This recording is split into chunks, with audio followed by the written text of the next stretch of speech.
The Summer Day by Mary Oliver. Who made the world? Who made the swan and the black bear? Who made the grasshopper? This grasshopper, I mean, the one who has flung herself out of the grass, the one who is eating sugar out of my hand, who is moving her jaws back and forth instead of up and down, who is gazing around with her enormous and complicated eyes. Now she lifts her forearms and thoroughly washes her face. Now she snaps her wings open and floats away. I don't know exactly what a prayer is. I do know how to pay attention, how to fall down into the grass, how to kneel down in the grass, how to be idle and blessed, how to stroll through the fields, which is what I have been doing all day. Tell me, what else should I have done? Doesn't everything die at last and too soon? Tell me, what is it you plan to do with your one wild and precious life?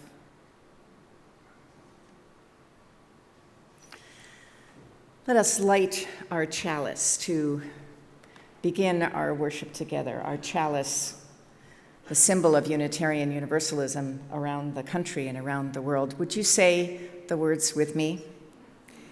We kindle this chalice flame to remind ourselves of the light of truth, the warmth of community, and the fire of commitment.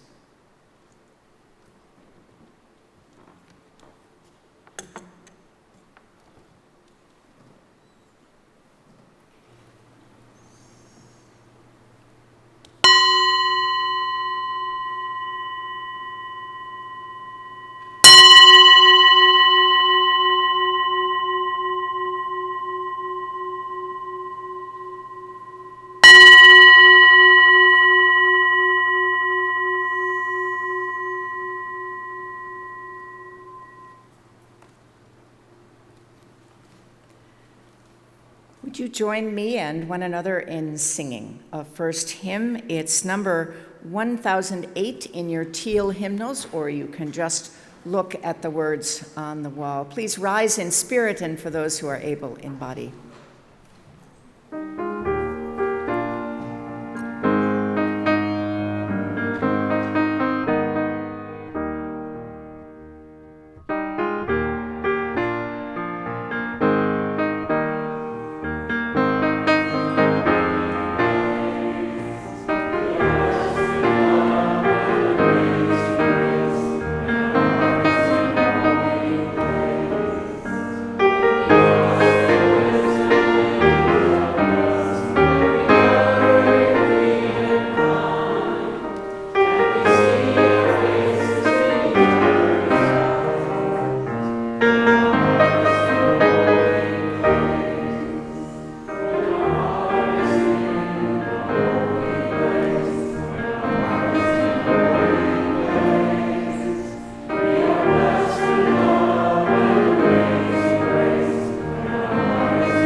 Hello, and welcome to the First Unitarian Universalist Society of Burlington, Vermont, on this last Sunday of July, near the midpoint of summer. Welcome to our house of worship. With intention, respect, and gratitude, we recognize that the property where we now gather is the unceded territory of the Western Abenaki people. It has been their place of meeting and exchange for thousands of years. We strive to be good stewards of this land and honor our Indigenous neighbors. Thank you for being here, those here in person, including visitors, and if I could just ask if anybody's visiting this week for the first time, so we could properly welcome you. One in the back, thank you for coming. And those who are here almost every week, thanks too for continuing to wear a mask in the sanctuary. It helps all of us to stay healthy. My name is Brenda Balin, a member of our worship associate team. My goal for the next few minutes is to make you feel part of our community, whether you've been coming here for years or whether it's your first time visiting the meeting house or connecting with us via live stream. Hi to everybody who's connecting that way. Today's service marks the last time we're going to be inside the sanctuary until September, because all of our services in August will be held outside, and we plan beautiful weather for every one of them. We love doing the worship outside because, we can greet anybody who shows up, and so it's very inclusive. And we're happy to announce that even though the coffee hours have been on hiatus during July, the Zoom coffee hours, they're going to resume next week on August 7th at 11 a.m. every Sunday in August. So today it's just the coffee hour outside, and next week we will resume coffee hour via Zoom. If you need more information, you can always find it online. There's program information and links at our website, uusociety.org. And if you do want more information, you can fill out the card and drop it in this basket, and we are happy to get more information. Today's service is Faith Among the Trees, or how connecting with nature helps us to deal with the challenges of daily life. I tried to research something fun and interesting that happened in nature last year that might provide us some hope, and I learned that there was an elephant baby boom in Kenya last year at Amboseli National Park. 248 elephants were born, baby elephants, which is great. So now the herds are thousands strong, and they can roam in greater safety because they had a drought there, but now there's been more rain, and there was a crackdown on illegal trade in ivory and more education in Asia to stem the demand for the ivory. So that led to the new life blossoming on the African savanna, according to the British Post magazine. So hip, hip, hooray for that good news. Thanks again for being here in person or virtually, and we're gonna now listen to Reverend Tricia for today's time of meditation. And feel free to come forward to light a candle for any joy or sorrow you are holding today. Blessed be.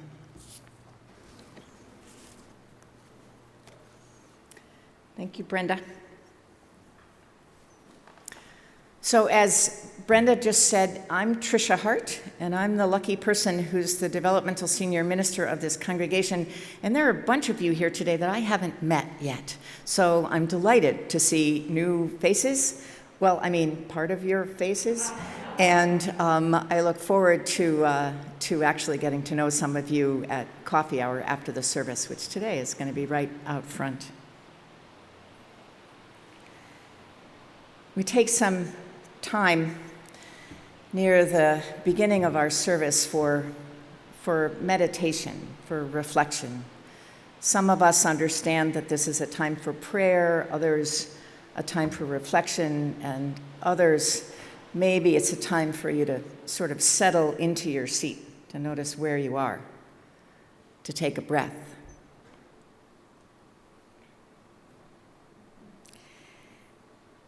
It is also a time for us to say something, just a little something, to remind us of the joys and the sorrows that we carry with us. Lots of them. Lots of joys, I hope. Lots of sorrows and concerns as well. I want to say with joy remembering the life of Martha Fitzgerald, who was a longtime beloved member and leader of this congregation, that joy and also the sorrow that she has gone. She died in April. Her memorial service will be this Saturday, August 6th at 1 o'clock, right here in the sanctuary, and also live streamed. So if you knew Martha, if you knew about Martha, if you'd just like to remember a remarkable person, you're very welcome. I also, just a little bit of a heads up, many of you know, I hope I'm not surprising anyone by telling you that the Reverend Bob Sengas died a few weeks ago, the former called minister of this congregation. And his memorial service is also happening here in this space on Saturday, September 10th. You'll be hearing more about that, but you're very welcome to be here. And just one particular joy, really for today, but because of this whole past year we have had with our wonderful ministerial intern, Rowan Van Ness. Rowan is not leaving today. She's still here for a few weeks, and we'll send her off with some pomp and circumstance and frivolity on August 14th. But I wanted to thank her today for her leadership and her hard work in the past month. Along with her many other responsibilities, Rowan led worship 3 Sundays in a row, along with 3 remarkable worship associates. And all of that allowed me to be really away and to know that all was very much well here at First UU. Thank you, Rowan.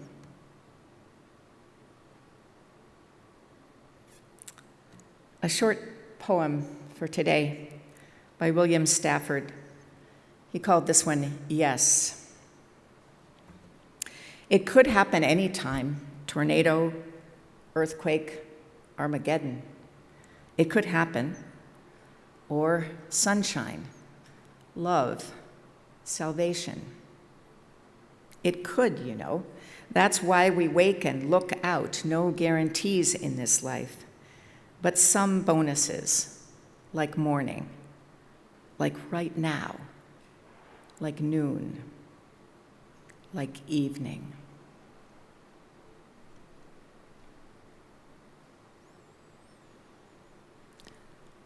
Let us rest for a moment or two in the not quite silence we make together.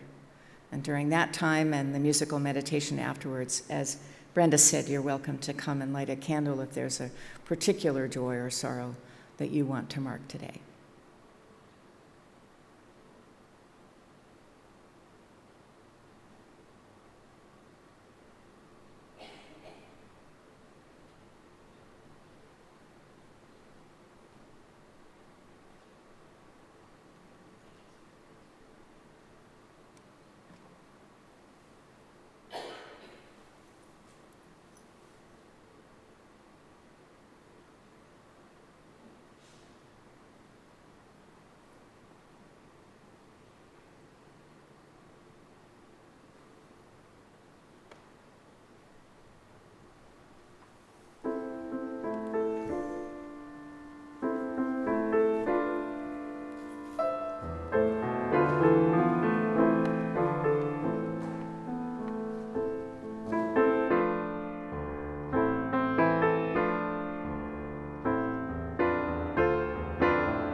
I have two readings today. The first is Goldfinches by Mary Oliver. In the fields we let them have, in the fields we don't want yet, where thistles rise out of the marshlands of spring and spring open, each bud a settlement of riches.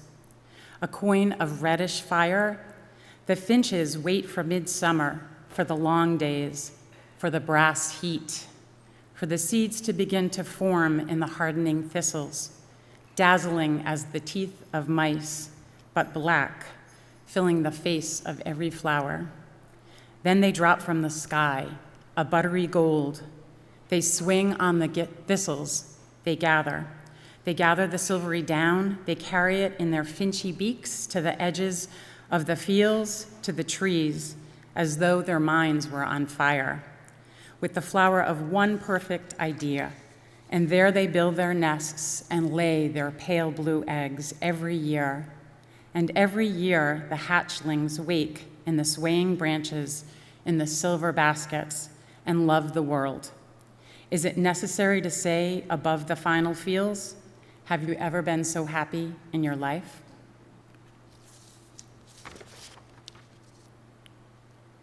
The second reading is Blessing by Carrie Newcomer. May you wake with a sense of play, an exaltation of the possible. May you rest without guilt, satisfied at the end of a day well done. May all the rough edges be smoothed, if to smooth is to heal, and the edges be left rough when the unpolished is more true and infinitely more interesting. May you wear your years like a well-tailored coat or a brave, sassy scarf. May every year yet to come be one more bright button sewn on a hat that you wear at a tilt. May the friendships you've sown grown tall as summer corn, and the things you've left behind rest quietly in the unchangeable past. May you embrace this day not just as any old day, but as this day, your day, held in trust by you in a singular place called now.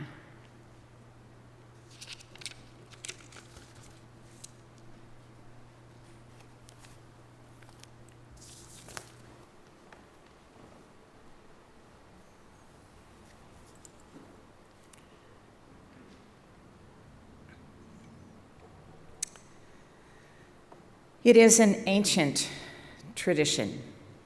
I mean, as ancient as we get, a few hundred years.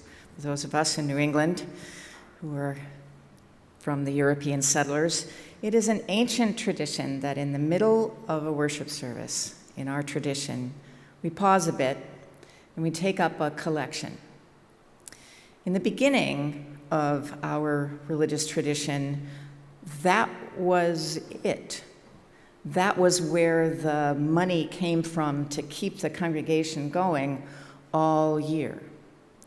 It was really important for that reason. That's not true anymore. There are lots of ways of giving money to this congregation if you want to support its work. Those of you online, those people who have never set foot in this building, those people who care about some program or some initiative, it's possible to give without having to interrupt worship to do it. But I tend to think that it's actually important that we do this. I tell you this every week, so you probably know that I think that already, but I'll just say it again today. It's important for us to remember that the congregation exists not because some entity thought it mattered, but because people in this community decided a long time ago and keep on deciding every week that this congregation makes a difference in the world, or could, as people support it and get involved. So we've left it here, even in the days when we are no longer having ushers to pass the basket. And, okay, I'm going to make a little trouble here. I have not yet decided whether or when we will go back to having ushers passing the basket. There are strong feelings about it. I'm not going to ask for a straw poll, but I'm just going to say, if you have an opinion about that, you could tell me not now, during coffee hour. But in this in-between time, when we're still modulating our interaction with each other, we take up an offering. We invite people. You can get out your phone. You can text a gift. That's what I often do. You can not do that because you've already set up a recurring gift. You can also walk up and put some money or a check in the basket. All of those are fine ways to share. And if walking feels like a chore to you, you can also actually ask the person next to you if they might walk up. Lots of different ways of giving and remembering that the congregation exists because of us, because we think it matters, because we want it to be all that it is and even more. Your gifts to this morning's offering, which is not this month shared, but actually going to the work of this congregation specifically. Your gifts will now be gratefully received. And before we do that, we need to speak the words of the offering dedication to remind ourselves what it's for. With gratitude, we dedicate these gifts in the service of our mission to inspire spiritual growth, care for each other and our community, seek truth, and act for justice.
It is warm in here, so I'm going to invite you all, if you want, just before the sermon starts, to energetically wave your whatever you've got to make some breeze. Oh, gosh, I can feel it up here. Feel free to do that anytime. Thank you, Carolyn.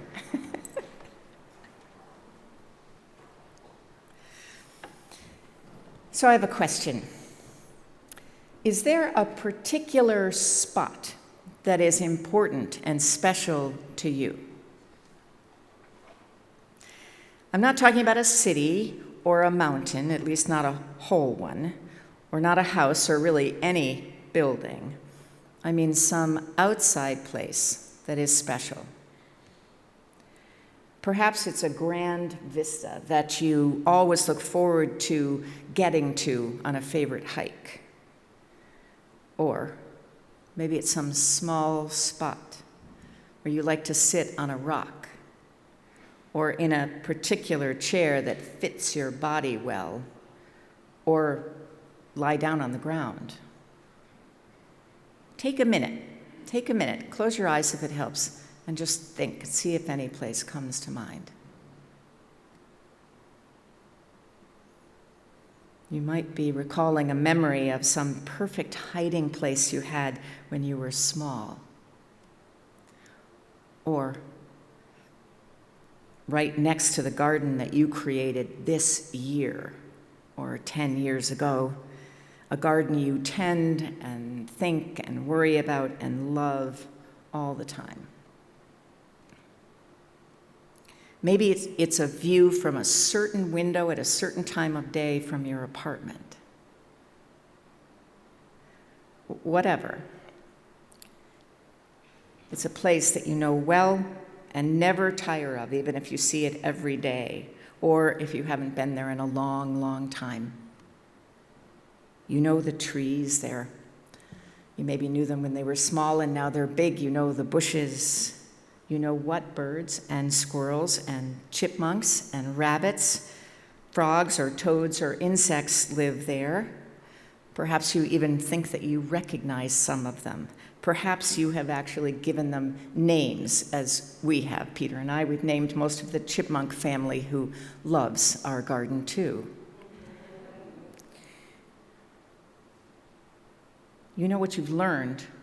You know that you have learned from that place, from the sky and the clouds, what they look like, what it smells like in different seasons, what the breeze feels like. Think about the last time you were there. Bring it to mind now, just for a moment.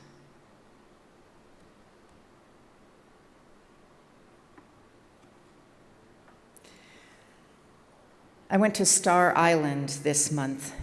I just got back last Sunday. I was there this year with Erica Reef, our wonderful director of Lifespan Faith Development, and her son Max, who's a remarkable baseball player, with Christina Fulton, who I think is watching, our director of operations, and my husband Peter. I saw many friends, longtime friends that I only see on Star, and new friends that I just met this month. Some of you know. How many of you are familiar with Star Island? Okay. How many of you actually have been there? This many people. I like 2 hands, Mark. That's good. Some of you may not know that Star Island offers programs every summer. You may even know that the 3rd week in July is Faith Development Week, when programs are offered for religious professionals and members whose particular focus is learning and exploration for children and youth and adults in our Unitarian Universalist congregations. And not just those professionals. Greta, were you ever at Faith Development Week back when it was RE Week? Not at Star Island, because there are other places where there are conferences too. We'll have to get you to come to Star. Sorry, religious educator here. It's not just religious professionals, though, and hardworking volunteer members. It's also others who come to a particular week every year as often as they can, and they bring along their children and their grandchildren. Star Island is a small, rocky place 7 miles off the mainland that we call New Hampshire and Maine. It lies within the waters of Mendakina, the traditional lands and waterways of the Abenaki, Pennacook, and other Wabanaki peoples, past and present. People have lived and traveled there probably for at least a millennium. For many of the earlier centuries, they came to harvest unbelievably bountiful fishing.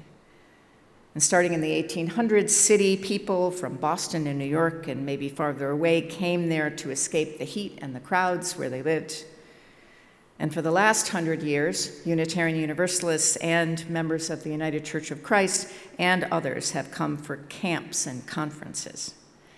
For me, it all started 27 years ago, and I've been back. I can't tell you exactly. It was 17 times, or maybe 18, or maybe even 19. I don't know, a whole bunch. This year was particularly memorable for me. I signed up for a program called From Wonder to Action, Ecological Teaching and Learning for Faith Development. Erica and I did this class together. It was created and led by Christine Bowman, a religious educator who has been studying and practicing ecological learning for many years, learning about the mentoring traditions of indigenous peoples, as well as alternative schools grown out of a conviction that children's lives, really all of our lives in the developed world, are much too separated, too even alienated from nature, which is where we live. This alienation, this separation, it affects people's health. This is not theory, it's actually pretty scientific these days. We are physically and mentally and emotionally and spiritually better off if we spend time in nature. To not do so hurts the world too, because it feeds the illusion that we humans are somehow separate from nature, rather than the truth that we are all part of an interdependent web of all existence. So I knew it would be interesting, but I found it moving and delightful and surprising and actually sort of mind-blowing this week on STAR. Christine shared lots of information, but most of all, the most important thing we did was to find a spot, a place on the island, anything that we chose outside, and to spend time there alone every day, as little as 20 minutes, but more than that, if we could. Just being there, doing nothing else but paying attention to what we saw and heard and felt and noticed.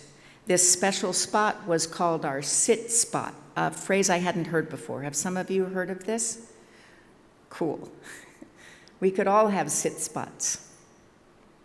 And our class sessions, when we got back together as a group, always included time to share stories of our spots, what we learned, what questions came up, what we wanted to know more about. I want to know more about swallows. I have loved them for years, and I don't get why they do what they do. I feel, on the other hand, somewhat informed now on the topic of muskrats, and I'd be happy to tell you some of that fascinating lore. You can just ask me later. I miss my sit spot on Star Island. Leaving it, coming home, I was apprehensive.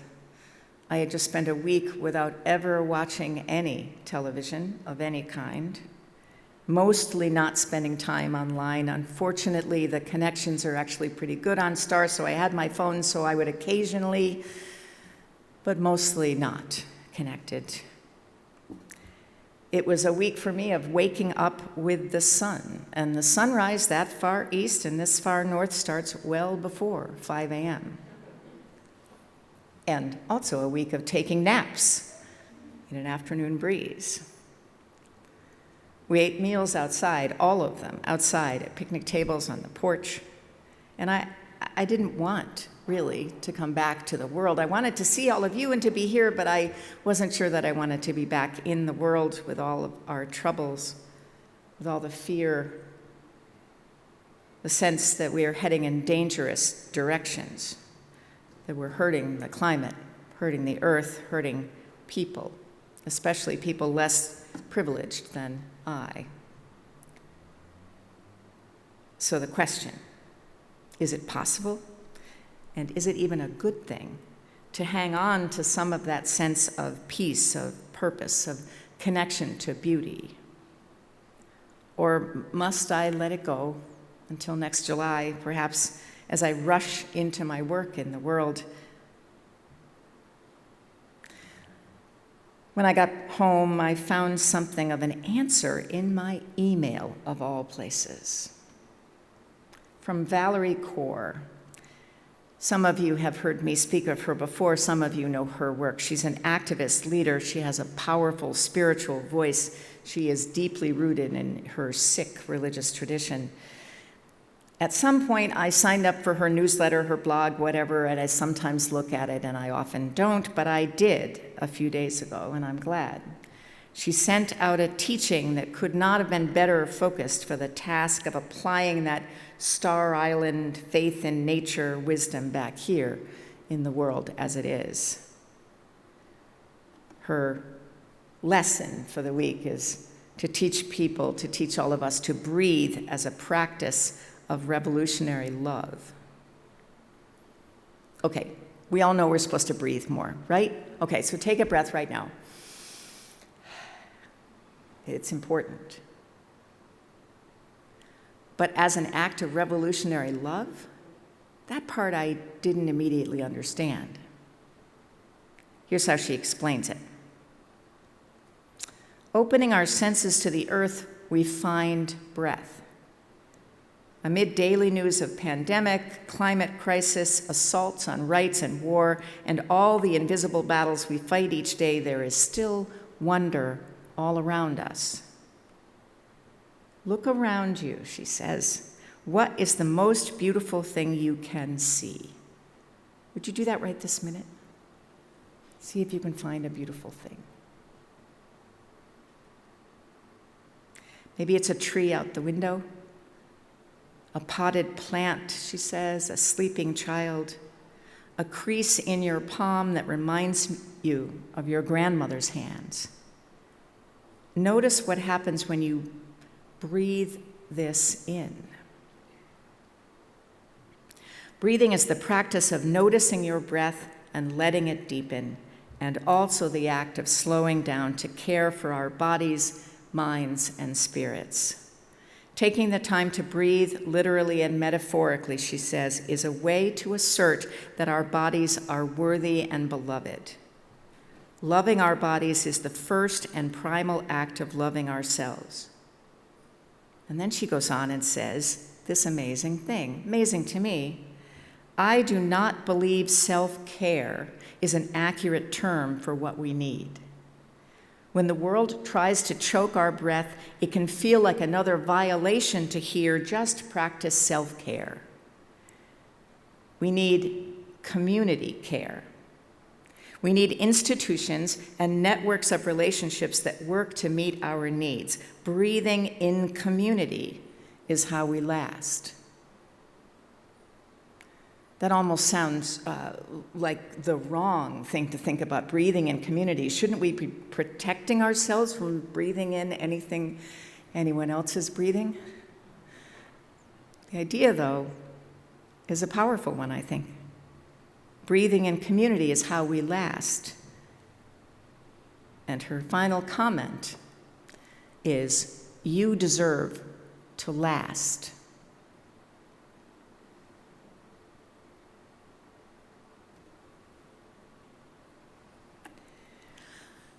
I really can't do this work alone. I shouldn't even try to sit down at my desk and figure out what I want to talk to you about, because there's my experience and then there is all the wisdom in the world. There's so much of it. Mary Oliver, Carrie Newcomer, Valerie Kaur, just to name a few. And I want to end with one more, a voice that I value, respect, and treasure a great deal, and that is the voice of Wendell Berry. Many of you, I imagine, are familiar with his work. He calls himself a Kentucky farmer, and a poet, and an activist.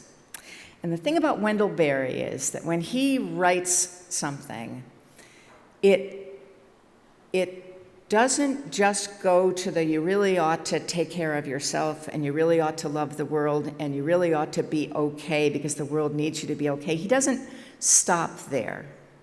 He says, do something.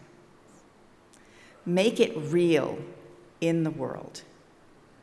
You can. It's hard. Yeah, things are a mess, but you can do something. I feel like Wendell Berry is saying that to me every time I read anything of his. So I want to end with this part of a poem, which is also a prayer that he wrote some years ago. It starts out, it is hard to have hope. It is harder as you grow old, for hope must not depend on feeling good. And there is the dream of loneliness at absolute midnight. Hope is harder when it cannot come by prediction any more than by wishing. The young ask the old to hope. what will you tell them? Tell them at least what you say to yourself. Because we have not made our lives to fit our places. The forests are ruined, the fields eroded, the streams polluted, the mountains overturned. Hope, then, to belong to your place by your own knowledge of what it is that no other place is. And by your caring for it as you care for no other place, this place that you belong to, though it is not yours, for it was from the beginning and will be to the end. Belong to your place by knowledge of the others who are your neighbors in it. I'm going to read that again because it's really important. Belong to your place by knowledge of the others who are your neighbors in it. The old man, sick and poor, who comes like a heron to fish in the creek, and the fish in the creek, and the heron who man-like fishes for the fish in the creek, and the birds who sing in the trees in the silence of the fisherman and the heron and the trees that keep the land they stand upon, as we too must keep it or die. Found your hope then on the ground under your feet, he says. Your hope of heaven, let it rest on the ground underneath. Be lighted by the light that falls freely upon it. And let it be lighted also by the light that is within you, which is the light of imagination.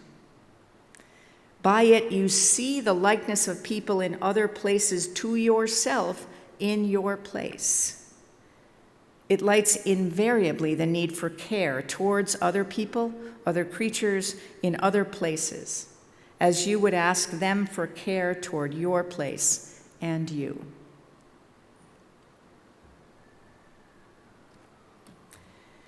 Wendell Berry, of course, is right. It is hard to hope, but not impossible, especially when we remember and when we act knowing that hope is found in the ground under our feet. Hope is found in other people in whose light we see and sense a likeness to ourselves. And we see the need for care toward other people, other creatures, other places.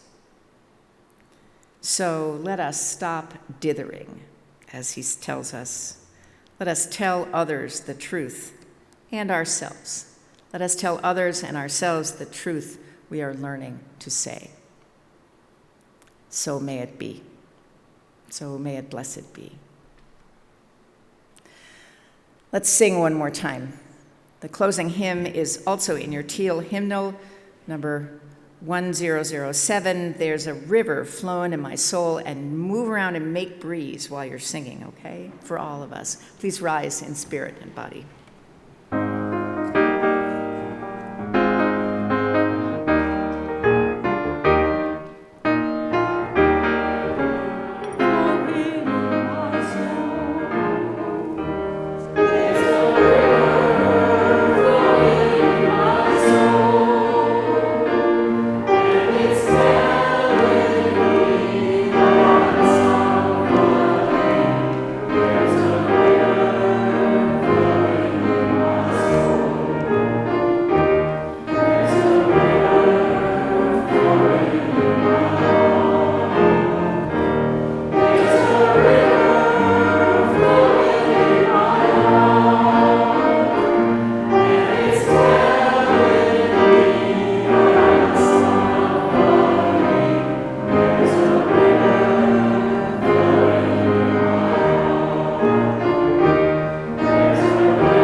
Our flame, thank you, Woody. Say the words with me. We extinguish this flame, but not the light of truth, the warmth of community, or the fire of commitment. These we carry in our hearts and share with the world until we are together again. For our benediction today, just the beginning of that wonderful poem called Blessing that Brenda read by Carrie Newcomer. May you wake with a sense of play, an exaltation of the possible. May you rest without guilt, satisfied at the end of a day well done. May all the rough edges be smoothed, if to smooth is to heal, and the edges be left rough when the unpolished is more true and more interesting. Go in peace.